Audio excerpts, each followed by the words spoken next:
I start now.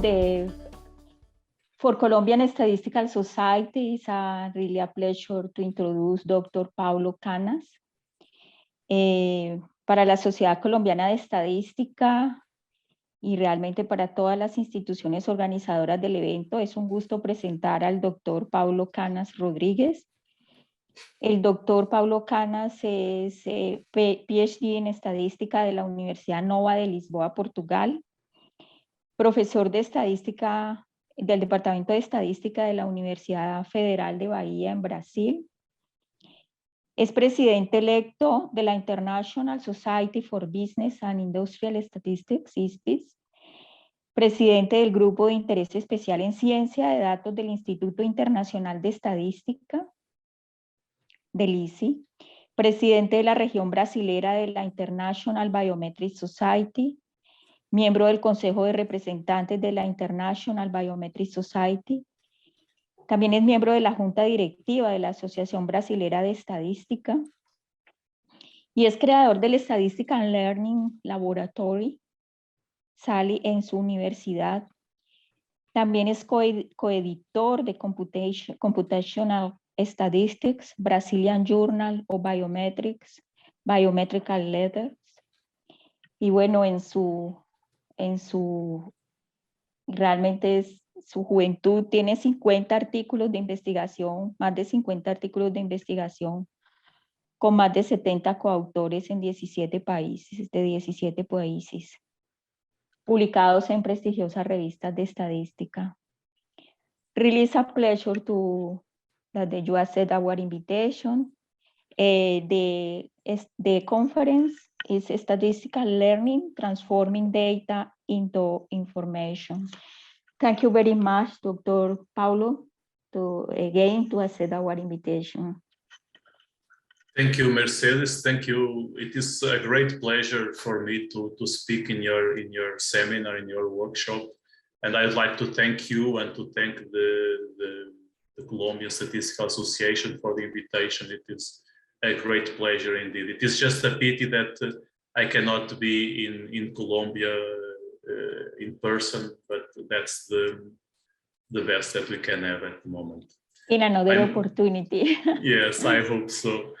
I was actually in Bogota maybe 3 years ago. I hope to return again. It was a very short visit. So thank you again for the invitation. It is a great pleasure for me. I'm going to speak in English. I could try to speak in Spanish, but probably you will not understand very well, not because of you, it is because of me that my Spanish is not good enough for such a talk. So I'm going to speak slowly. At any moment, if anyone has any question or any comment, you can turn on your microphone and you can interrupt me. That's really not a problem for me. So today I'm going to talk a little bit about statistical learning and how to transform data into information. That's all that we want. There is a lot of data and we want to create some information and some decision making based on that. Why am I talking about statistics and data science? Because this is actually everywhere. If you go on Google, Amazon, Netflix, if I do a search on Google, it will be different than the search that any of you will do, like the list of results, because the algorithm is based on some page rank that will show things that are more interesting for me in my search.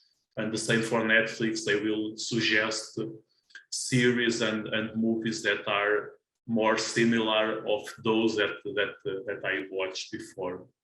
And all of this is possible because you are combining very impressive computational algorithms with statistics, with data and all of that. So in this talk, I'm going to talk a little bit about how statistics, computer science, and data science are extremely important in everyday's life and every discipline.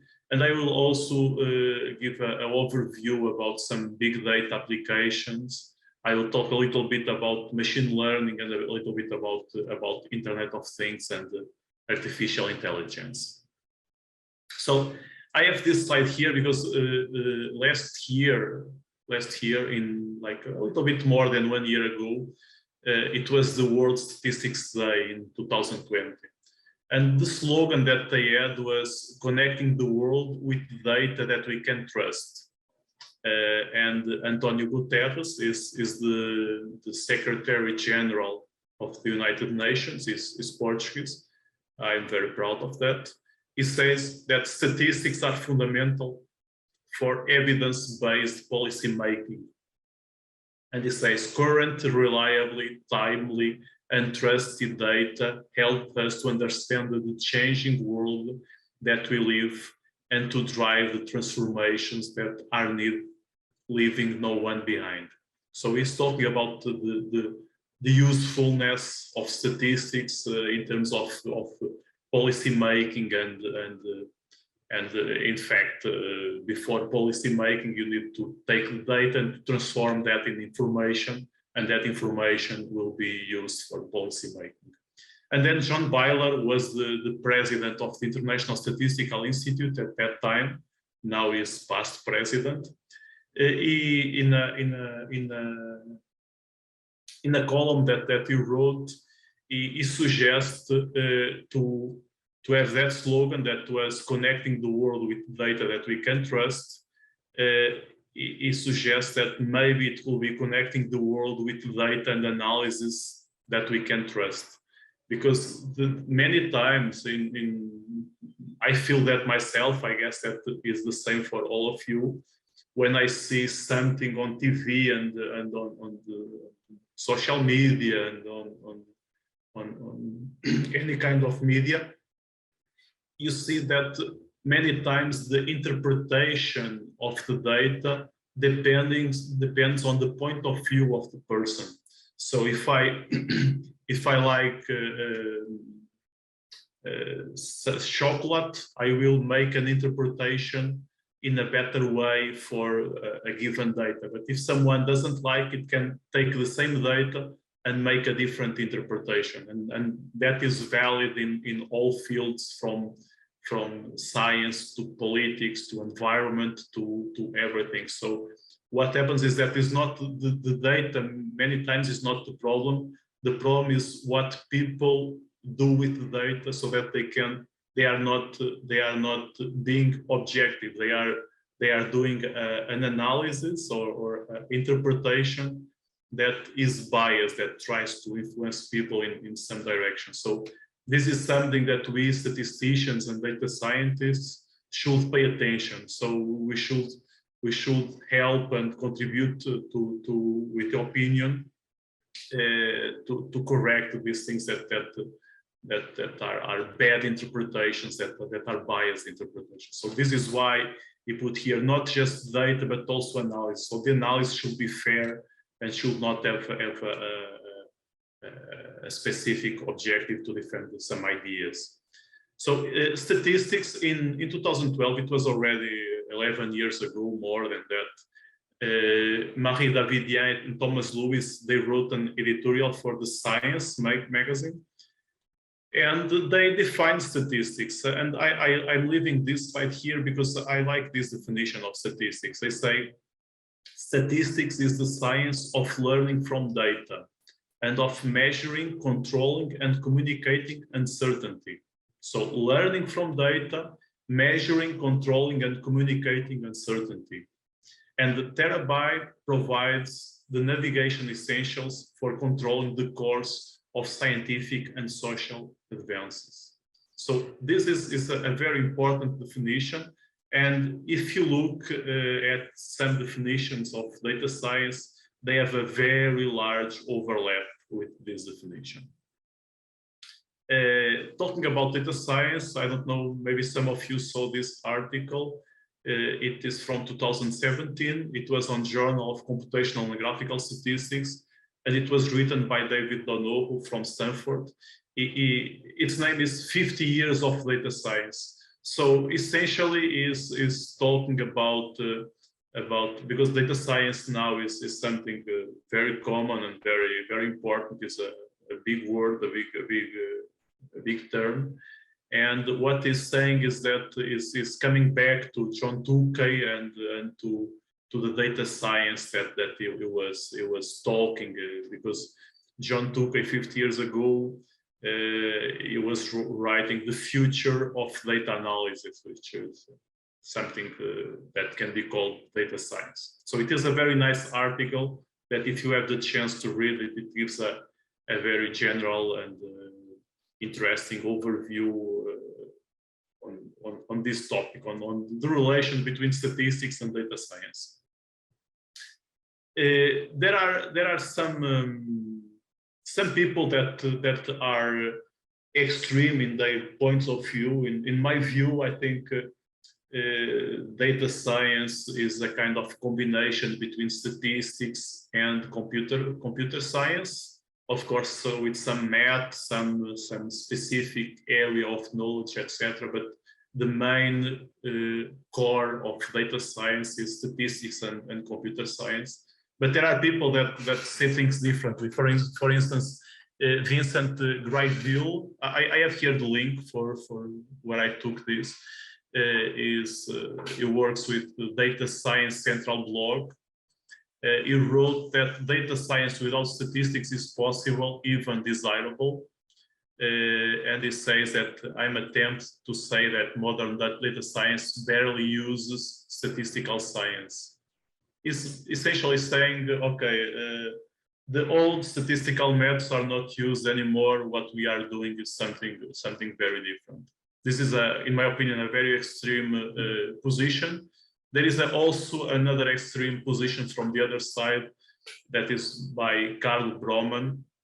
He is professor at the University of Wisconsin in the US, and he says, if you are analyzing data, you are doing statistics. You can call it data science or informatics or analytics or whatever, but it's still statistics. So it is. Those are two very, very separate points of view. I think, indeed, if we are analyzing data, we are doing statistics, but of course we need, for large data sets and for some specific applications, we do need a lot of input from computer scientists, algorithms, and some of their technologies. This is Al Varian. Al Varian is the chief economist at Google. It was in 2009. I think it still is. And of course, it already passed, but I really like this quote. I think it was very important for the profession of statistics to have someone as the chief economist at Google to say that I keep saying that the sexy job in the next 10 years will be statisticians. So this is a very strong statement from someone with so much importance and relevance. So this was, I think, a big boost for the field of statistics, at least in the US and North America. And then I did here a survey. I don't know if you are aware of this website. It's called careercast.com. And they list every year. I didn't find the ones from last year and 2020, but every year they used to create a list of the best jobs based on work environment, stress, project growth, several variables that they use. And then in 2017, the first was statistician, the fifth was data scientist, sixth university professor, and seventh mathematician, which is also somehow close to our field. 2018, mathematician went to the second, university professor to the third, statistician fifth, data scientist seventh. Then 19, data scientist was number one, statistician number two, university professor number three, and then mathematician number 8. So all of these, like some of us are university professors, Many of us are statisticians, data scientists. So apparently we are in a good position. Of course, these rankings, I think they are for the United States, maybe also Canada, I'm not sure, but at least for United States. So it does not, maybe it is not yet visible in Brazil and in Colombia. In Brazil, I guess in the bigger cities, you can already see this, but in smaller cities, it is more difficult. I don't really know exactly how it is in Colombia at the moment, but I think this is a trend that has no way back. And then I did an analysis, so I have here, this is the rank, the lowest, the best, is the first, second, etc. And this is the year, is the data that I could find is from 2010 to 2019. You have in red statistician, in blue you have data scientist, it started only in 2015. In gray you have mathematician here, and in yellow you have university professor. So if you look, since when data science and data scientists came into the list of professions that they analyzed, data science, blue and red, the statistician, they are always in the top position. So it is really a trend that has been happening, and it will continue for sure. Now the era of big data, people talk about big data all the time. It has been a trend in the last years, and you have several important magazines and journals devoting full issues to big data. You have The Economist from several years ago, Nature, Science, etc. And I have a definition. This is from 2012, but I like it very much. And the question, this is in New York Times. And the question is, what is big data? And what they say is that it is for sure a marketing term. It is. Big data, it sounds well. If you talk about big data, people will pay attention to you. If you talk about data, no one will pay attention to you. I don't exactly know why, but that's what happens. It's of course a meme and marketing term, but it's also a new approach to understand the world. Because it is not just more data, it is different data. It is data that you generate at different places, different times, different resolutions. And it is different data. It's, for instance, data that you get from social media. You get posts from Facebook or tweets from Twitter, or images from Instagram. All of that is data. You have data that is coming from sensors, from climate and traffic. For instance, if you go from one place to another and you want to know the shortest distance, you are going to use Waze or Google Maps. And in those apps, you will get the best route, and you also know if there is traffic or not and where it is traffic. And this happens because this Google, for instance, you have Google in your cell phone. So you have your GPS turned on. It means that Google knows exactly where you are. So if Google knows that this is a street and there are lots of cell phones stopped in that street, it means that there is traffic. So in the map, in the Google Maps, it will put a red line because there is traffic. So basically you are giving this information, you are giving your location to Google, and Google will gather that and will give you back the service telling, okay, there is traffic here, there is not traffic there. So this is the kind of data that are used by traffic sensors, for instance. There is also a lot of data on purchased transaction records. For instance, in some countries, I don't know if in Colombia there is some supermarkets and some stores have these cards, this customer card that they give you a very small discount when you pay with that card. So you are happy because you get a very small discount. but they are also happy because they know exactly what you buy, when you buy, etc. So this data of what the customers buy for sure can help in revising stocks, in advertising campaigns, etc. So for a supermarket, it is important to know what are the products that the people are buying most often, or what people buy themselves, because in that way they can advertise better. Also mobile GPS signals, satellite images. I'm working with two colleagues on a project which is basically modeling all fire spots that happen in Brazilian territory in the last 10 years. So we have the number, the location of each fire spot that happened in the Brazilian territory per day during the last 10 years. And all of that data was extracted from satellite images. So that's a lot of information that comes from that. And also administrative and transactional records. And of course, Google, lot of information is coming from Google. I was curious a couple of years ago. I was going to look what is big data for IBM. IBM says something like this: big data analytics is the use of advanced analytical techniques against a very large, diverse data sets.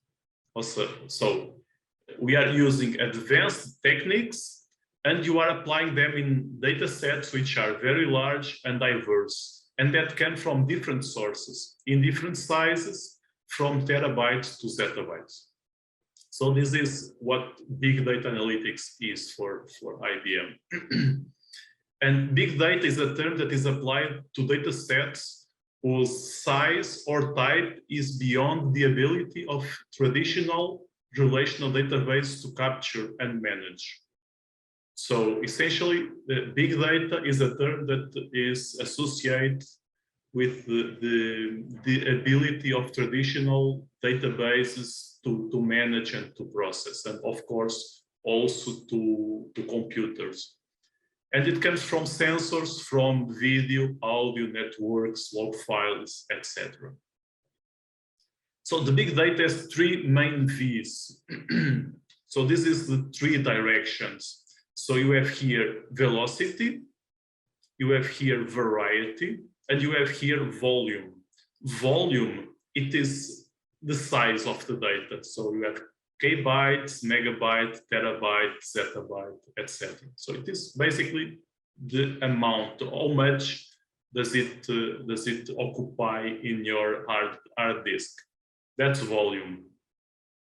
Velocity. Velocity is you can see it in 2 points of view. One is the velocity in which data is being recorded.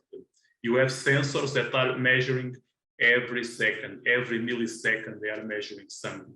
This is a way of velocity, but it is also a way of analyzing. This is also a way of analyzing and processing the data. For instance, I often give this example. Imagine that you have a very good model to predict the stock market of Google, the Google's shares.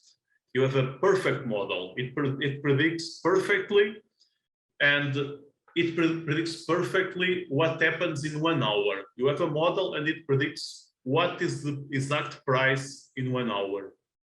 However, that model, it is very complex and it takes 2 hours to run. So you need to wait 2 hours to get the final result. So this is too late, because you see, if it takes 2 hours to predict what happens in 1 hour, we are already too late to make any decision of buying or selling the stocks. So this is also very important. This is why we need fast algorithms, because we need velocity in this sense. We need fast algorithms so that our result is coming in a good moment, in a moment that it can be used. And then there is variety. Variety, several years ago, a data set was a table with individuals in the rows and variables in the columns. But nowadays you have data that is audio, that is video, that is images, pictures, click streams. You see, if you are in a website, it is possible to know how much time you were in each page, where your mouse was, where you click, everything. All of that is data that is being collected all the time. So this is the kind of variety of data that exists. And then data science. Data science, I talked briefly of my point of view of that. I have here a skill set. Of course, you need to know some mathematics, some statistics, some advanced computing. Visualization is very important. You need to have an idea of how the data looks like. Hacker mindset is in the sense of the willingness to discover more about the data, the interest. Domain expertise is, for instance, if I'm analyzing a data set from biology, I know to conclude, but I don't know how to translate my conclusion into the field, what that conclusion might represent in biology. So this is why you need someone from that field to help with that interpretation. Data engineering is more connected to where the data is stored, and scientific methods, how scientific research should be conducted. So, of course, it is very unlikely that one person has all of these skills. So this is why data science is a team sport. And here I have, I would like to ask you to look at this diagonal. So this is some standard data analysis. The first part, you have the data, and it takes a lot of time to put it in the right format. You have the data set, you have to clean it, you have to check for outliers, you have to check for missing values, you have to put the data in a proper form to be analyzed. This is usually a very large percentage of the time of the analysis. As soon as the data is ready, you can do some descriptive statistics. Descriptive statistics, including some visualization, so that you understand a little bit how the data looks like, what you have there, what kind of modeling you should do in sequence. And that's exactly what you do next. After you understand more about the data, you should do some diagnosis, as it is called here. You do some statistics, some visualization statistics, some modeling to try to fit something to the data. And after that, of course, you want to do predictions. Most of the time, we want to set a model to the data because we want to predict something. And this is what you do in the predictive part. And then in the end, you do what is called here a semantic, which is essentially to take the conclusions from your predictive modeling or from your modeling, and to see what is the social context and their meaning. So this is the idea of transforming indeed the data in information. So you have the data, you transform it in some information, and in the end, you make it policy. You make that information, if you bring that to the right people, you can change policies, you can change directions in companies and in governmental agencies. Internet of Things. I don't know if you heard about this, I guess so. Internet of Things is a term that has been in the last years talked about, and things are objects. Okay, Internet of Things is a network of physical objects or things. And these things, they have electronics, they have software, they have sensors, and they have network connectivity. So one of these things is a cell phone, a smartphone. A smartphone has electronics, has software, has sensors, and is connected to the network. And a smartwatch and a smart car, all of these are those things. And having electronics, software, sensors, and network connectivity, it enables these objects to collect data and to exchange data between themselves and to some server to store the data. So this is what Internet of Things are. And in average, in 2020 or 2021, by now, there are about 26 smart objects for each human being on Earth. So I don't have 26 smart objects. Maybe I have a TV, a cell phone, and a watch, maybe 3 or 4 or 5 smart objects. I don't have 26. And most people don't. But it happens because 40% of these smart things, smart objects, are in business and manufacturing. In manufacturing, in all of these big machines, these big industries, you have sensors. All of these are connected to some server. So all of these things are in business and manufacturing, about 40%. About 30% are in healthcare, in retail 8.3%, security 7.7%, a little bit more than 4% in transportation. So this is why we ourselves do not have the 26 smart objects, but they are about 200 billion smart objects nowadays. And some applications of big data. I don't know if you heard about Alteryx. Alteryx, it is some kind of consultancy company. They made a survey to senior business stakeholders in Europe. And then they wrote a report about that. They found some interesting things based on that survey. They conclude that 96% of these senior business stakeholders use data and analytics to inform business decisions. So they take decisions based on data. And 59% of these business leaders in Europe consider that data and analytics is one of the 2 most important skills for new employees. So if they are hiring someone, 59% of them, they consider that it is important that that person knows some quantitative analysis of data.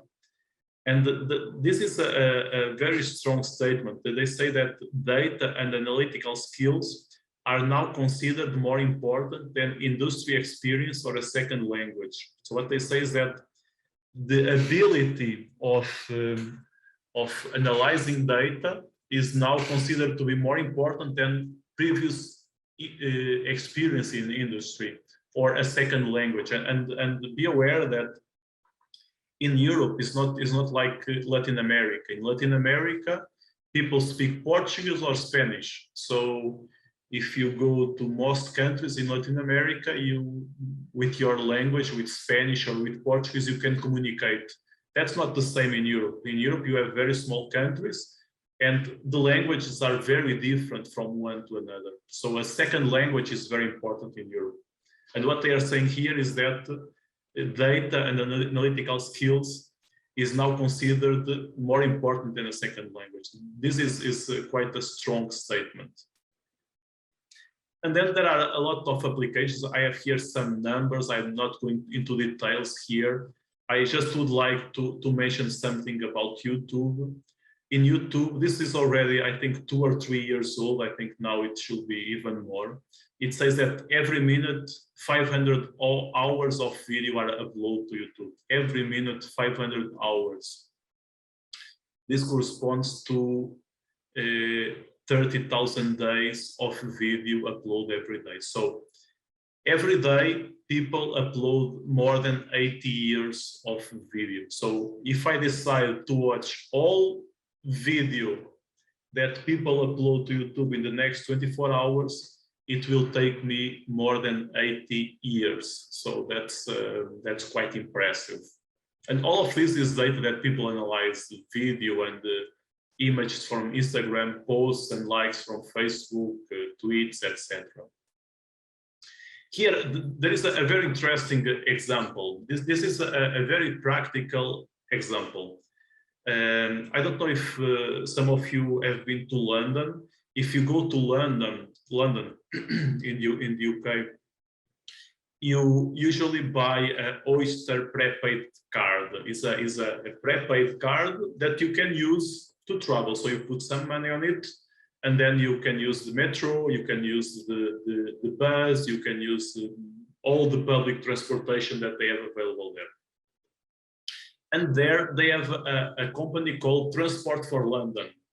And this company, it oversees all the network of public transportation: bus, train, taxi, road, cycle paths, etc. All of this, that it is overseen by Transport for London. And this means that there is a lot of data, because they use these cards, because the people use these cards all the time. So the data has the information of where people are, how many people are in each place, where people go from which point, what kind of public transportation that they use, etc. So they have data about the precise journeys that people take. And what did they do with all this data? This is a very complex data set. It is really, really complex. And with this data, what they did was, this is a statement from Sagar Wastein, which is the head of analytics at Transport for London. I don't know if he still is, but he was when he mentioned it. He says, this allows us to understand load profiles, how crowded a particular bus or range of buses are at a certain time, and to plan interchanges. So they know if there is a route or a bus that is too crowded, too many people at some point, they plan interchanges, they plan more buses, they try to minimize wait times, and they plan other services such as retail. So if there are some stations that have more passengers, probably if they are renting some place for a coffee there, they will charge more than in a station which has less passengers.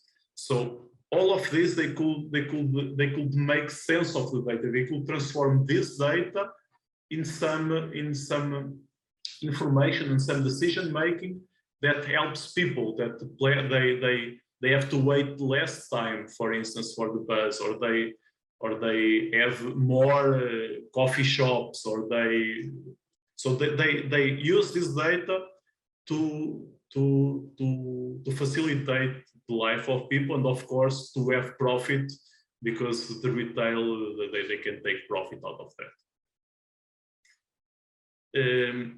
You also have in Google Maps, if you search for a restaurant, for a shopping center, it tells you, it gives you a kind of histogram with the amount of people that are usually in that shop or in that restaurant at each time of the day. So if you want to go when there are less people, you can choose an hour that has a lower bar. And of course, then this information is not only useful for the people that go to the restaurant, but also for the owner. If you have a restaurant and you know that in certain periods you have less customers, you need less employees. If you have more customers, you need more employees. So you can help in both directions. But again, this only happens because we have our mobile GPS turned on, and Google knows exactly where we are. So if we are in a given store, if Google knows, it's because we are allowed that. And then people are talking now about the revolution of the Internet of Things, because you have connect homes, you have connect cars, you have smart buildings, you have smart transportation.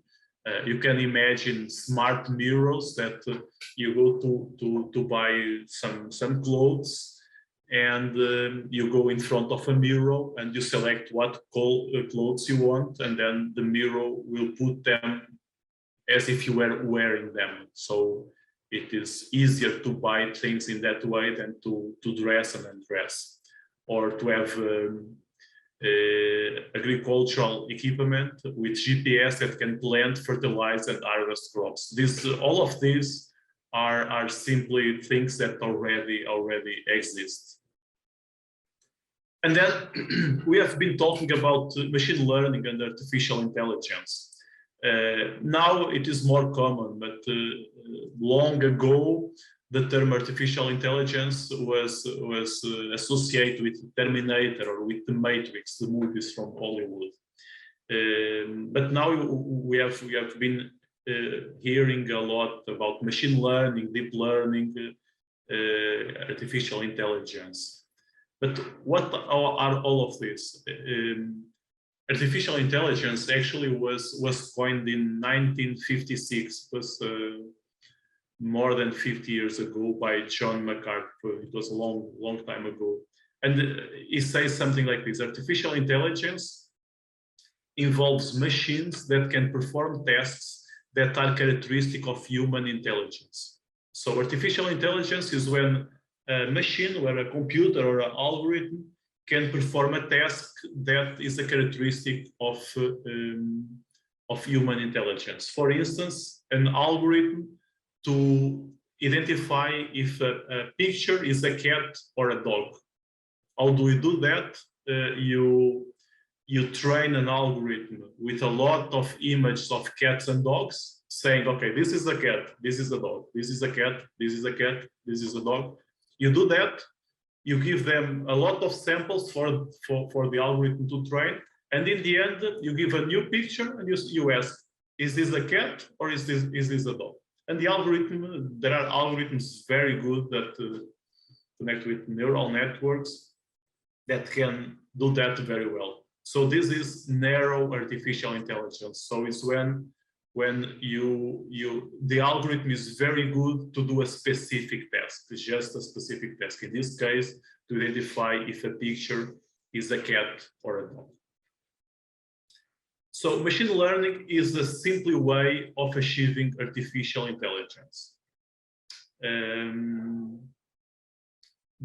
It is the ability to learn without being explicitly programmed. So the algorithm, it trains in all those images that you gave to it, and then it will return a response when you give a new picture.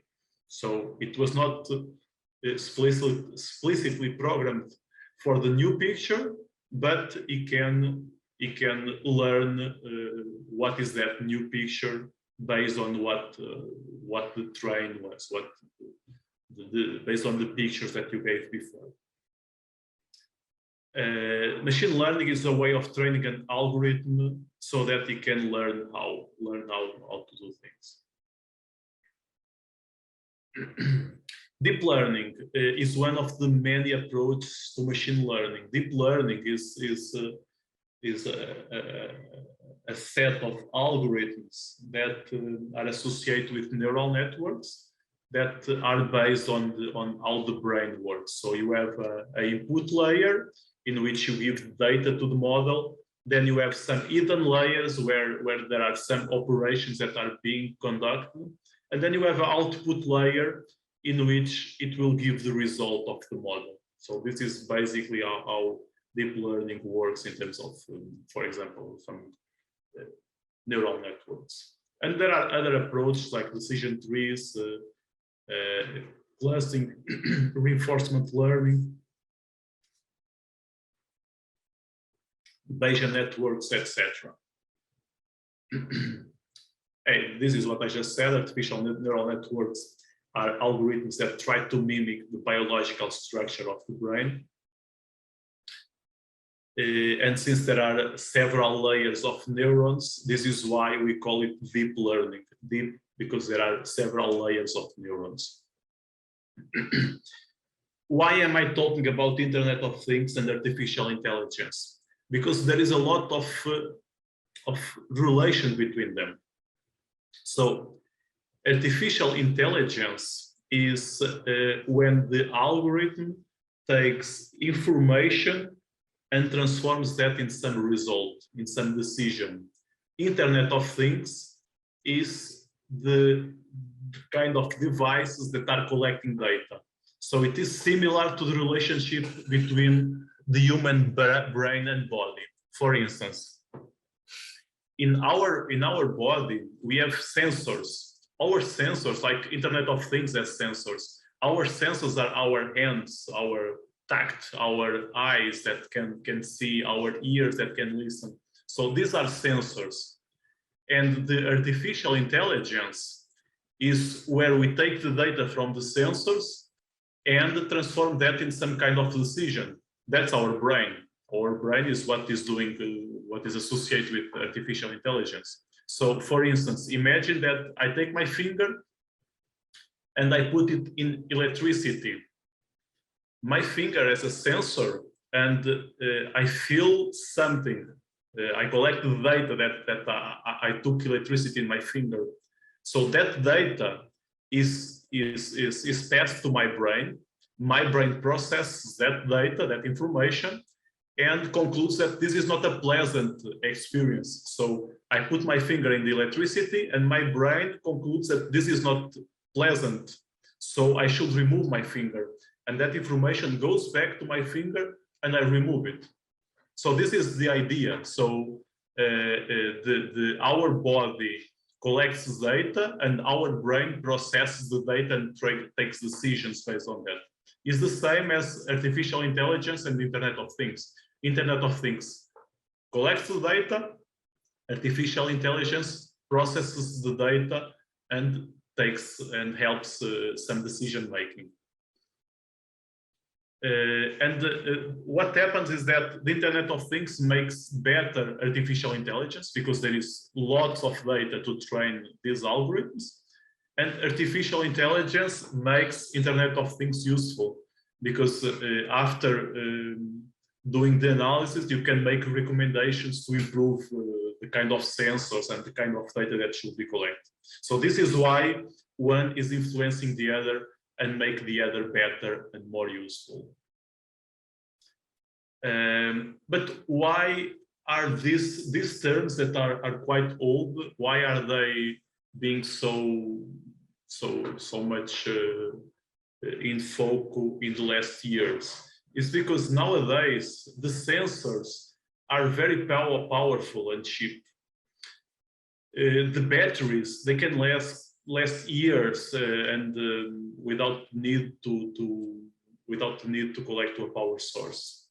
The data can be sent directly to the cloud, and the cloud is unlimited. If you can buy storage, you can have as much storage as you wish. There is almost unlimited storage space, and this provides a great impact because you have powerful sensors. The battery can last for a long time. You don't have to worry about that. The data is going to the cloud, and the cloud can store almost unlimited space storage. So this is why in the last few years, with these changes, the artificial intelligence and Internet of Things start to be more and more important. Here I have, it is a little bit of repetition of what I mentioned. I think I will go directly to the challenges because I'm running out of time. For instance, in terms of management, who owns the data? For instance, if you put a post on social media, on Instagram, Facebook, even if you delete, it will never be deleted. Of course, it will not be visible, but it will be stored somewhere. Who owns that data? In terms of methodology, we need methods and models specific for large data sets. We need to make large data efficient in terms of analysis. We need, of course, high performance computing in terms of technology, because the data sets are very large, the algorithms are very complex and time consuming, so you need parallel computing, you need high performance computing computers. And people, you need data scientists. I found this definition somewhere, I don't remember where anymore, but I fully agree that the data scientists are statistical-minded people with programming skills that are curious. For me, this is an excellent definition. Statistical-minded people with programming skills that are curious. And this is a big challenge, of course. And we have specific challenges for ourselves, for statisticians. We need to think hard about how to exploit this amount of data, how to collaborate in big projects, how to respond to challenge in terms of statistical outputs and computational challenges, and of course, how to look beyond our backyards, because oftentimes we tend to stay in our square, in our backyard, without going outside. It is important that we see what happens in the world and try to contribute for that. Here, I decided to include some personal projects that I have. I do some of my research in time series analysis and forecasting. I use some classical time series models, some non-parametric, some artificial and recurrent neural networks, like the long short-term memory. Some clustering time series, you can see here some example of that. And I do essentially applications to environmental science, economy, finance, and energy. Here, this is a project of a BSc student that I have. This is the brain, here is the nose, here are the ears, and these are electrodes. So we are measuring the frequency every millisecond, and this is the data that comes from each of those. So what we did was to analyze and to look for long-term correlations between electrons in the brain. It was a very interesting project. I also do some work on quantitative genetics. I try to understand the interaction between genotypes and environments, and to try to detect genes and QTLs, and do also some robust modeling. I also do something on sports. I have a student that has been working for a few years on supervised and unsupervised learning in NBA. Also, high-dimensional data analysis, spatial temporal modeling. This is the example that I mentioned about modeling of the Brazilian world fires, the world fires that happen in Brazilian territory. Some image analysis, it is quite an interesting field, some public policy, something on signal analysis also. And I would like to finish with the end of this. This is a conversation with Percy Diaconis. It was an interview by David Aldous, and it was published in Statistical Science in 2013. I have here, this is, I think, the last paragraph. I put this in Portuguese in case it is easier for you. I could have put it in Spanish, actually. And it is written in the following way. This is the end of this conversation, and I fully agree with that. It says something like this: statistics is as healthy as it has ever been. One can see the prominence of machine learning, but they are really just using ideas that were developed in statistics 20 or 50 years ago. They are applying them, that's great. But we are inventing the ideas that will be applied in the next 20 or 50 years. Statistics is a great field to be part of, and I'm still excited by it. I'd like to thank you for your attention. If you need to contact me, this is my email, this is my website, and the link for my lab. Thank you very much for your attention. Thank you very much, Dr. Paulo, for your excellent panoramic about statistical learning. Ahora vamos a abrir la sección de preguntas. Por favor, quien tenga una pregunta.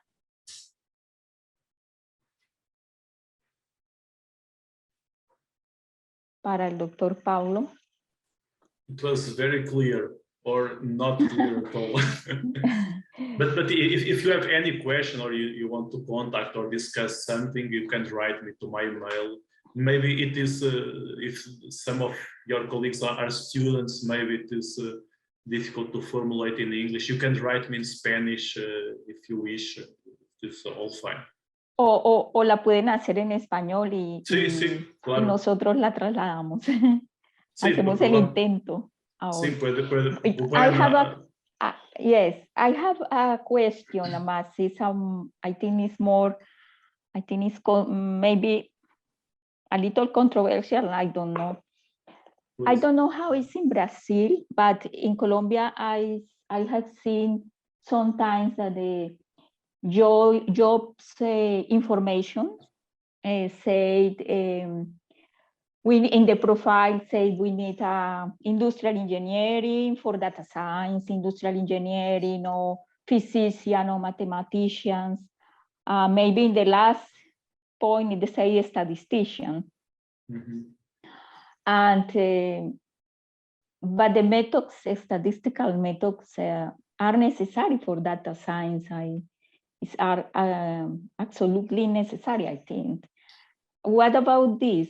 What do you think about this, or what about this in Brazil? No, but I think now it's a big,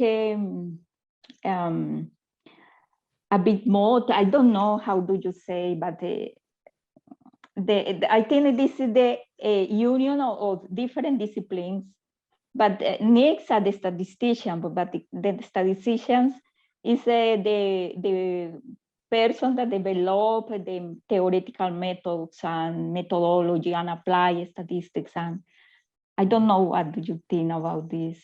Yes, what I think is that statisticians are very bad in marketing. We are not good in making marketing because imagine likelihood. If you think about likelihood, this is a very bad term. It's a very bad choice of words.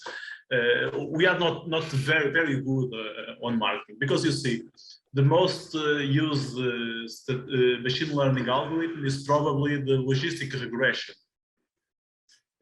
So it is I think a matter of marketing. I think we are not good at that. We need to improve that, and not only teachers and professors, but also the students of statistics.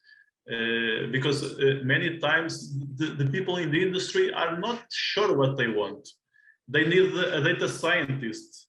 They have no clue what that is many times, but they know that they need one. So I think this is the problem, is that there is a big gap between the university and the industry, and the people in the industry are not aware of what statisticians do. Because we are too quiet, I think. We don't advertise enough. And computer scientists, they are much better on that. They are more pragmatic, I think. And then the terms that have arisen in data science are many terms are different terms that we use in statistics, but sound better to the ear. I don't know. But this is a trend indeed. That in this case is. Data science, people are many times associating it to computer science and less to statistics, and this is not fair. But another question, but maybe the statistical programs or careers needs to introduce more courses about machine learning, statistical learning, visualization, and what do you think about this? This Yes, is the situation here, now in Colombia, no? In Colombia, yes. the different programs in statistics is introducing these Yes. methodologies, no? Yes, I agree it should be that direction. We are doing that in Brazil. In US, you have many courses that are now statistics and data science, for instance. And in Brazil, there are now some courses on statistics and data science by Department of Statistics or by collaborations. There are some specializations on that field organized by Department of Statistics in collaboration with computer science. So this, I think, is the direction of collaborating with computer science and try to organize this kind of courses, because it is really very important to do that together and not just wait for the others to do that. Okay. I have here a question in the chat by Esteban. He is asking, what is the principal advantage of statistical learning if you compare with machine learning in industrial sector? Well, actually, I would say that statistical learning and machine learning are the same thing with different names. There is not really a difference. I think some people call it machine learning, some people call it statistical learning. If you'd like to check that, a book by, there are two very nice books by, they are called, one is Introduction. Give me just a moment that I will take the most important book on this.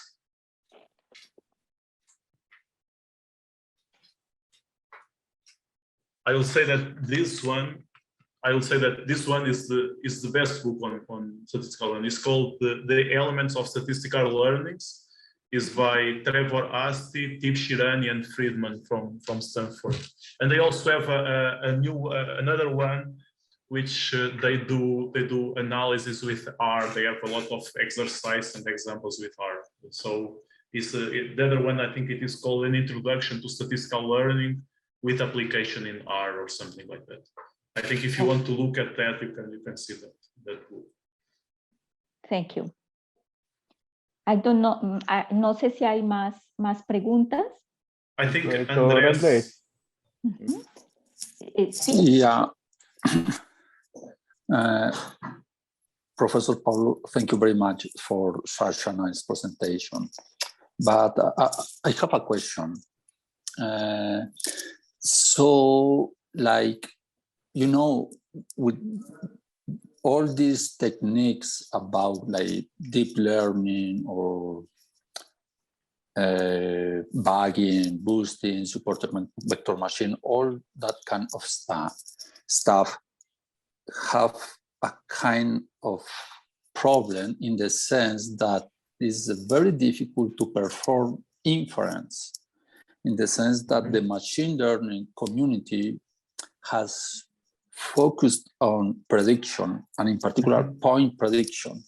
But it is like very difficult to identify which are the relevant variables. And you know, garbage in, garbage out. So, and that's the problem, because they have developed these kind of techniques, which are kind of sensitivity analysis regarding the prediction about the specific variables, but they don't have like standard errors. So how to identify sample variability in the prediction? There are some advances, but to identify which are the most relevant variables from a sampling variability perspective, to the best of my knowledge, it hasn't been done by them. So what are your thoughts about this? Yes, indeed, I agree with that. I think that many times, oftentimes, the people are interested in prediction. This is what people are looking for, and they don't pay much attention to the inference. In some cases, people are trying to do that. I saw a few works about neural networks that they are trying to do some inference.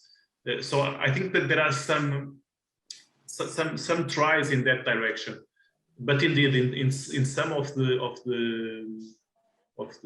in many of the algorithms, especially neural networks, I would say, because if you think about bootstrap and bagging and boosting, you can always compute some kind of estimating error and variance and bias and everything. But if you think about neural networks, it is purely prediction, and that indeed is some lack. But I think some people are realizing that and doing some work on that direction as well. But of course, if you have large data sets, I guess people might think that since it is very large, it is closer to the population size, so we don't need inference. But it is not exactly like that. Yeah, thank you very much. Thank you. ¿Otra pregunta? Bueno, I think, Dr. Paulo, no more questions. Thank you very much, really, for the excellent conference. The pleasure we are was very all mine. grateful with you. Thank you very much. Thank it was you so much. great pleasure for me. I really thank you and thank the Colombian Statistical Association for the invitation. It's really a great pleasure for me to be talking with you today. Thank you again. For us, it's really an honor and pleasure. Thank you.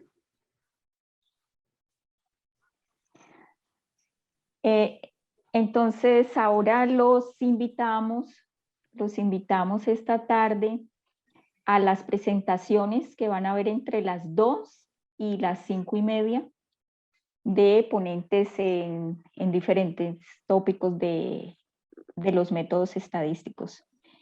Entonces nos vemos a las 2 de la tarde. Por favor, por aquí tengo una información.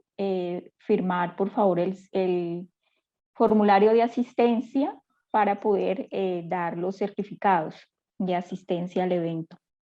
Muchísimas gracias ahora por su asistencia en la mañana a la jornada de avances en métodos estadísticos y los esperamos a las 2 de la tarde de Colombia, que son las 4 de la tarde en Brasil, 4 de la tarde en Argentina, y creo que en Panamá sí es el mismo horario de Colombia y México también. Entonces, sean bienvenidos en la tarde serán bienvenidos en la tarde a las presentaciones de las ponencias. Nos vemos entonces a las 2 de la tarde de Colombia.